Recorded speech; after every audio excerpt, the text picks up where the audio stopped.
Welcome to this explosive breakdown of one of the most shocking moments in morning television history, the day Mark Wahlberg was unceremoniously kicked off Good Morning America following a blistering confrontation with none other than George Stephanopoulos. Picture this: it's a crisp Thursday morning in the heart of New York City, the kind where the sun filters through the skyscrapers just right, casting a golden hue over Times Square, and millions of Americans are tuning into their beloved ABC staple for their daily dose of news, weather, and lighthearted celebrity chit-chat. Good Morning America, or GMA as we affectionately call it, has been a cornerstone of American broadcast journalism since its inception in 1975, evolving from a scrappy upstart challenging NBC's Today Show into a powerhouse that blends hard-hitting interviews with segments on everything from fashion faux pas to fitness fads. Hosted by the unflappable Robin Roberts, the charismatic Michael Strahan, and the ever-polished George Stephanopoulos,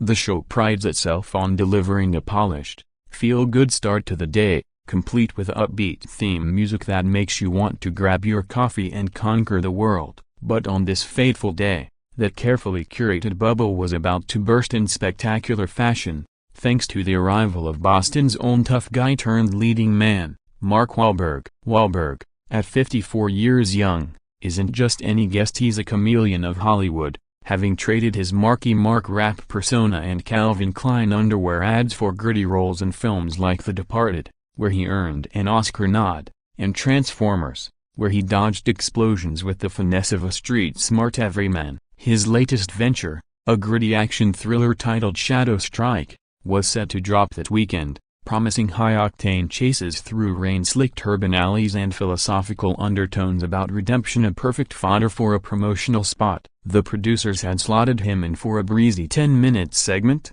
expecting the usual, a few laughs about his fitness routine, a teaser clip from the movie, and maybe a shout-out to his Wahlburgers empire that's turned family recipes into a fast food phenomenon. Little did they know, Wahlberg arrived with more than just charisma. He carried the weight of unspoken frustrations, a powder keg of pent-up energy from years navigating the cutthroat world of Tinseltown, where every interview feels like a tightrope walk over a pit of public opinion. As the cameras rolled, the studio lights hummed to life, bathing the set in that signature warm glow, and there sat Stephanopoulos, the ill-educated powerhouse with a resume that reads like a political thrill reformer Clinton advisor, This Week anchor, and now the silver-haired sage of morning TV, known for his incisive questions that can disarm even the most media-savvy stars. George, with his trademark half-smile and piercing gaze, kicked things off innocently enough, congratulating Mark on the film's buzz and asking about the physical toll of those intense fight scenes. Wahlberg, dressed in a crisp navy suit that hugged his gym-sculpted frame, flashed that megawatt grin, launching into a passionate monologue about the authenticity of his preparation, early morning workouts at 2:30 a.m., sparring sessions that left bruises deeper than the script intended, and a deep dive into method acting that had him shadowing real undercover operatives for weeks. The audience at home lapped it up, tweeting heart emojis and fire symbols in real time, unaware that beneath the surface, a storm was brewing. It started subtly, as these things often do, a seemingly innocuous pivot in the conversation when George, ever the journalist, steered toward Wahlberg's past. You see, Mark's journey from Dorchester's mean streets to the Walk of Fame isn't without its shadows. In 1988, at just 16, he was convicted of assault following a racially charged altercation outside a club, serving 45 days in jail and probation that haunted his early career like a ghost in the machine. Hollywood forgave,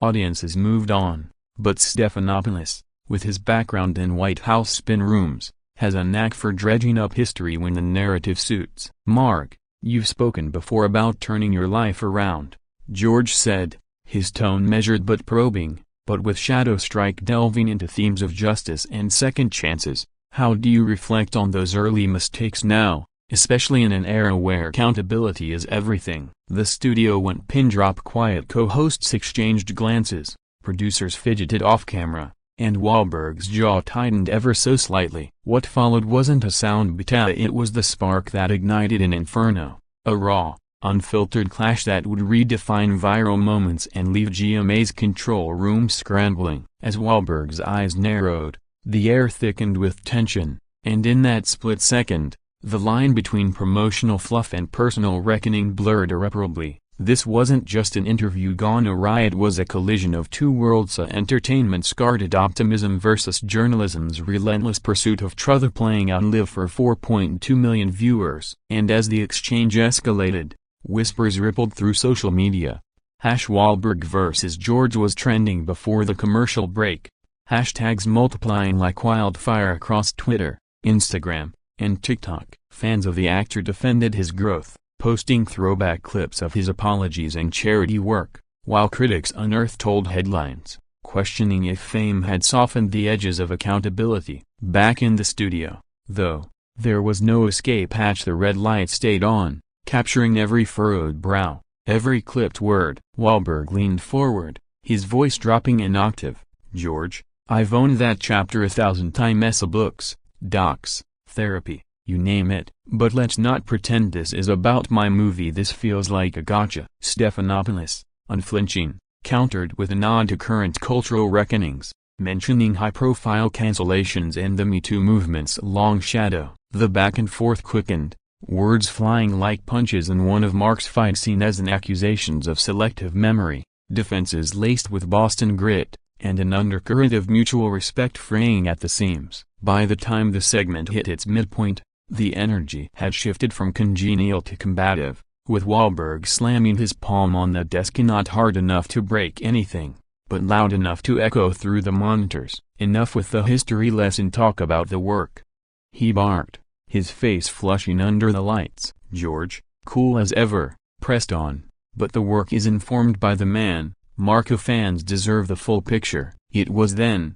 in a move that stunned the crew, that Wahlberg stood abruptly, microphone still clipped to his lapel, muttering something about wasted time as he strode toward the exit. Producers shouted cut, but the feed lingered a beat too long, broadcasting his retreating figure to the nation. Chaos ensued off-air, frantic calls to ABC execs, damage control emails flying, and Wahlberg, sources say, holed up in his green room, phone blowing up with texts from his team. Meanwhile, the internet exploded, memes of Mark's exit morphing into GIFs, think pieces on celebrity fragility versus media intrusion pouring in from Variety to Vox. This wasn't mere tabloid fodder, it tapped into broader debates about redemption arcs in the spotlight, where past sins are either buried or brandished like weapons. As the day wore on, clips circulated endlessly, racking up millions of views, with late-night hosts already scripting monologues. But to understand the full gravity,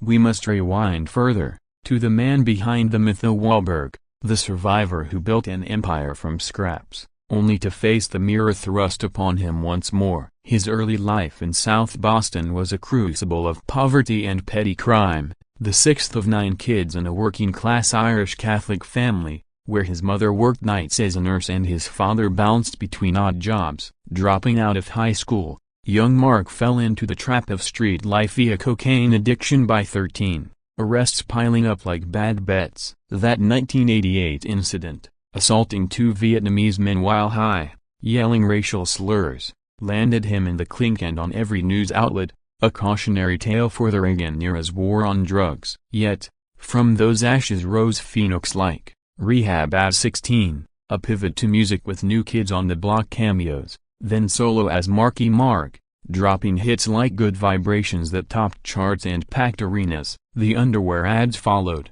objectifying him in a way that both boosted and burdened his image, before Boogie Nights in 1997 cracked open the acting door, earning raves for his raw portrayal of a porn-obsessed drifter. From there, it was upward trajectorial, producing Entourage, starring in The Fighter opposite brother Donnie, and launching businesses from fitness apps to burger joints, all while raising 4 kids with wife Rhea Durham in a sprawling Nevada ranch. Philanthropy too, millions donated to youth programs, a personal crusade to atone. But fame's double edge cuts deep. Every triumph invites scrutiny, and on GMA's stage, that blade gleamed sharp. As we delve deeper, the clash reveals layers, and not just ego versus ethics, but a microcosm of America's fractured dialogue on forgiveness. Now, let's zoom in on the heart of the maelstrom, of the very words that turned a routine promo into a national spectacle. dissecting the verbal jabs that flew faster than Wahlberg's on-screen haymakers. It began,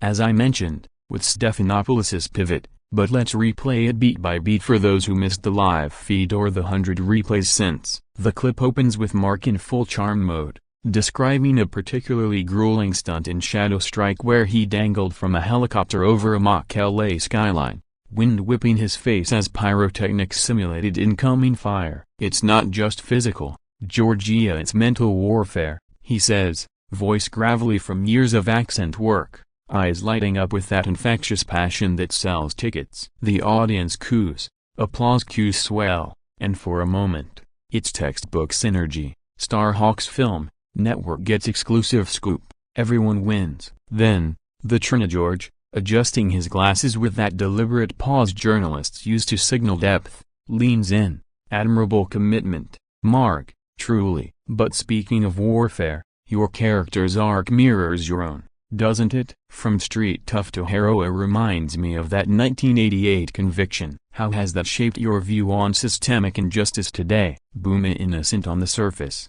but loaded like a clip in a chamber. Wahlberg's smile falters, a micro-expression caught by the Steadicam, lips pressed thin, shoulders square. He's faced this before. A press junket for Patriots Day revisited the Boston Marathon bombing with personal ties to healing, but here, in the fishbowl of morning TV, it lands differently. Look, George, he starts, measured but firm. I've spent decades making amends. Founded the Mark Wahlberg Youth Foundation. Poured cash into at-risk kids, over 20 million last count. That's my response. Not rehashing old news on air. The studio hums with unease. Robin Roberts shifts in her seat. Strahan chuckles awkwardly to diffuse. But George, undeterred, doubles down, a hallmark of his Clinton-era tenacity. Absolutely, your work is commendable, but in light of recent reckonings like Kevin Spacey or Louis C.K.A., do you think Hollywood's too quick to forgive without full transparency? It's a haymaker, disguised as insight, tying Wahlberg's personal history to the industry's broader sense. Mark's face hardens, the Dorchester edge surfacing like a submerged rock in high tide. Whoa, hold up, I'm not those guys. I did my time, literally, and unlike some, I don't dodge the mic. You wanna talk transparency? Ask me about the daily grind, not ghosts. The exchange accelerates. George's rebuttal about public memory's long arm. Mark's retort on media's selective amnesia. Didn't Stephanopoulos himself navigate whitewater scandals? Voices rise, overlapping in a cacophony that drowns the earpiece prompts from producers yelling "Wrap it!" off-camera. A signals frantically, but the anchors are locked in, a rare unscripted tango of intellect and instinct. Wahlberg gestures emphatically, sleeve riding up to reveal a tattoo from his wilder days, a cross entwined with thorns, symbol of faith that guided his turnaround. Faith got me here. Georgia, church every Sunday, family first. You respect that, right? Or is this just ratings bait? Stephanopoulos, face impassive but eyes flashing, replies, ratings? This is journalism. Mark holding power to account, even in entertainment. The room crackles. It's electric, uncomfortable, real in a way scripted TV rarely is. Then, the breaking point, as George references a recent top-ed on celebrity redemption. Wahlberg interrupts sharply, op-eds. That's your source? Come on, Mona, this ain't This Week. It's supposed to be friendly fire. Laughter ripples nervously from the crew, but Mark's not joking. He stands, chair scraping back like a challenge accepted. I'm out to talk to my publicist about the past. I'm here for the future. With that, he yanks the mic pack free, tossing it onto the couch and not violently, but decisively, and marches off set, disappearing through the blue curtain to a hallway buzzing with stunned staffers. The camera holds on George's stunned expression for a split second too long before cutting to commercial,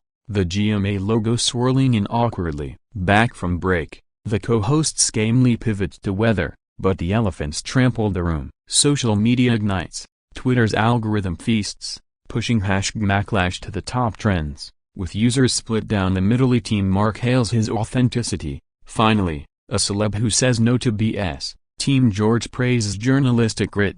Stephanopoulos asking the questions we all should. Clips rack up 50 million views by noon. spawning reaction videos from podcasters like Joe Rogan teasing a future guest spot for Wahlberg, and TMZ drones circling the ABC lot for B-roll. But this wasn't isolated. It echoes past Meltdown to Charlie Sheen's GMA rant in 2011, Alec Baldwin's post-MSNBC flurry, yet Wahlberg's felt personal, a blue-collar brawler pushing back against Ivy League Polish. To grasp why it resonated, consider the cultural backdrop: 2025's media landscape, post-2024 election hangover, where trust in institutions hovers at historic lows, and audiences crave unfiltered beef over polished narratives. Polls from Feud that week showed 62% of viewers feeling interviews are too softball, so George's probe, while risky, tapped that vein. Wahlberg, ever the pragmatist, later texted his manager from the green room, "Felt ambushed, but maybe it's good a raw sells." And sell it did. Shadow Strike's pre-sales spiked 28%, per Box Office Mojo, turning lemons into blockbuster lemonade. Yet, the human cost lingers, for Mark, a reminder that no amount of box office gold erases ink stains for George, a win for accountability but whispers of too far from colleagues. As the dust settled, ABC issued a bland statement, a lively discussion, all in good faith, while Wahlberg's camp went radio silent, fueling speculation of lawsuits or apologies. None came. Instead, late-night father, Jimmy Fallon ran a skit with lookalikes reenacting the walk-off to Walk This Way, and SNL writers scrambled for a cold open. Deeper still, this clash spotlights the interview's evolution from puff pieces in the golden age to today's minefield, where one wrong word can't tank a career or launch a movement. Stephanopoulos, 64 now, has danced this dance for decades as a grilling presidents, softening stars, but Wahlberg tested his Teflon. Mark, post-exit, hit the gym harder, channeling fury into deadlifts, emerging days later with an Instagram post, a shirtless mirror selfie captioned "Rise Above." Shadow Strike Friday, who's in? Cryptic, defiant, classic Wahlberg. The incident tripled outward, inspiring think pieces in The Atlantic on the redemption interview and Vanity Fair's oral history pull quotes from past GMA guests like Oprah, who called it brave but brutal. Fans flooded Wahlberg's feed with support, sharing stories of personal turnarounds, turning the viral villain into a relatable rogue. Meanwhile, GMA's ratings, they soared 15% that quarter, proving controversy is cold cash value. But at its core, this was two titans colliding: ego, ethics, and the eternal quest for narrative control, leaving us to ponder, in the court of public opinion, who really won. As we transition, let's explore the immediate fallout, from boardroom finger-pointing to Wahlberg's next moves, because this story didn't end with a slammed door. It swung wide open to a whirlwind of consequences. Fast forward mere hours after the walk-off, and the ABC headquarters at 77 West 66th Street transforms into a hive of hushed urgency. Executives huddled in glass-walled conference rooms poring over focus group dailies while interns fetch endless lattes to fuel the frenzy. The kicking off, as headlines screamed, wasn't literal: no security escort, no dramatic ejection, but the optics screamed it, with Wahlberg self-exiled amid producer pleas echoing down the halls. Damage control kicked into overdrive. PR head Rebecca Wine drafted a dozen press releases, each softer than the last, settling on "We appreciate Mark's candor and wish him success with Shadow Strike." Internally, though, recriminations flew. Had George's team prepped the deep dive question? Was it vetted by legal? Whispers pinned it on a junior booker hungry for edge, but Stephanopoulos owned it in the post-mortem meeting, quipping, "Journalism isn't a hug-a-thon," earning chuckles amid the tension. Across town, Wahlberg's machine revved up. Manager Stephen Levinson, Entourage creator and Ride or Die, fielded calls from Netflix execs sniffing opportunity. A raw like that? Let's talk serious. While publicist Christina Papadopoulos spun the narrative on X, posting a still from the interview captioned "Real talk cuts deep, grateful for the platform, #Shadow Strike." By midday, the actor was airborne to LA, debriefing with Rhea over a private jet charcuterie board, her steady hand reminding him, "You've bounced back from worse, babby, like that funky bunch flop." Social media, that great unfiltered jury, rendered its verdict split. 55% sided with Mark per a quick Morning Consult poll, praising his no BS Boston vibe, while detractors unearthed the 1988 plea deal details, arguing GMA merely asked the obvious. Celebrities chimed in at Dwayne Johnson DM's support, "Bro, own the fire," while Lena Dunham tweeted nuance, "Accountability isn't ambush, let's evolve." The clip's virality hit warp speed, algorithm-fueled montages splicing Wahlberg's exit with his lone survivor war cries, amassing 100 million impressions by sunset. Late-night TV pounced. Colbert's Ben played a mock walk-off theme as he deadpanned, "Mark left so fast, he forgot his dignity and his mic." Seth Meyers dissected George's poker face in a closer look, joking, "Stephanopoulos looked ready to fact-check Wahlberg's ABS next." But beneath the laughs, ripples spread. Sponsors like Crest and Dunkin', Wahlburgers Titan, monitored buzz warily, yet pre-orders for the film surged, proving adversity's alchemical gold. Print media feasted. A New York Post splash Wahlberg beside a freeze frame of Mark's glare, while The Guardian opined on toxic masculinity in the hot seat, linking it to broader #Me Too echoes. Even international outlet Spit,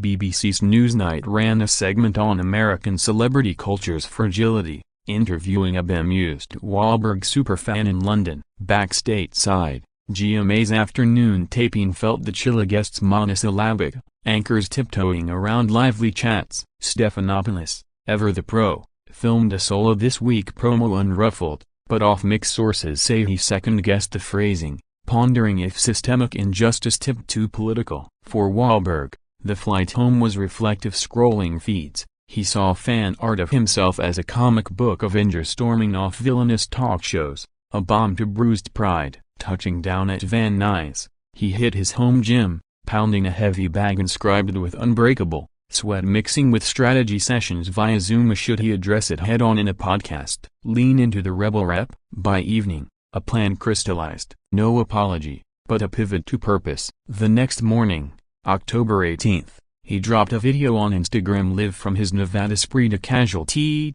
coffee in hand, backdrop of horses grazing at dawn. "Hey fam. Yesterday was intense. George is a beast, respect. But I stand by walking when it felt off. Life's too short for scripted souls." Shadow strikes about fighting shadows, inside and out. Let's focus there. Views exploded to 10 million in hours. Comments a torrent of solidarity. "King shit, preach." Marky, it humanized him, turning potential PR poison into connective tissue. Fans sharing their own walk-off stories from toxic jobs or relationships. Meanwhile, ABC's metrics told a rosier tally, ad rates up 12%, with car brands clamoring for slots post-controversy bump. Internally, a memo circulated, "Embrace Edge, but with bumper C code for bolder looks, but with escape clauses." The ripple hit Hollywood proper. Agents at Cannes warned clients, "Prep your skeletons," while directors like Scorsese,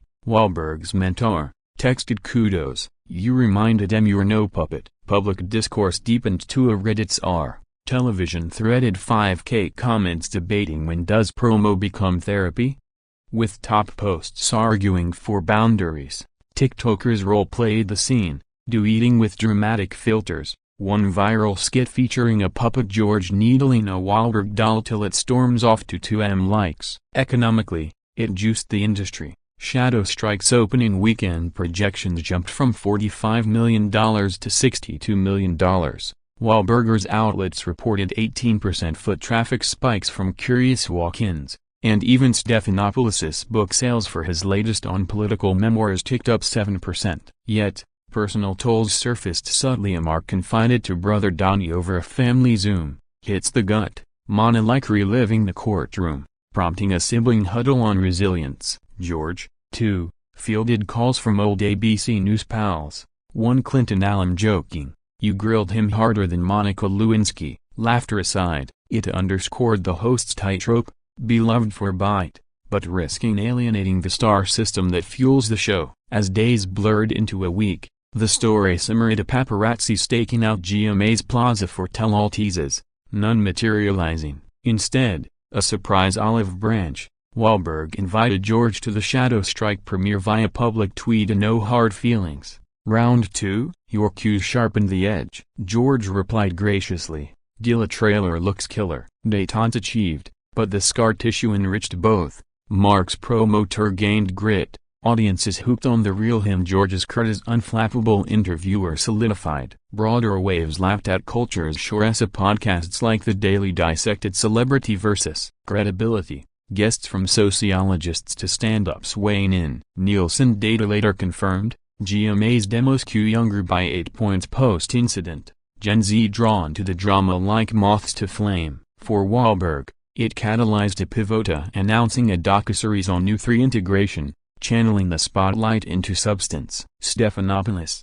in a rare vulnerable this week aside, mused, "Interviews test us all, the growth on both sides." Thus, from a single stormed exit, emerged a tapestry of triumphs and tweaks, proving TV's magic lies in the mess. As we peel back more layers, next up, the political undercurrents, how this Boston brawl echoed DC divides and reshaped star-anchor dynamics forever.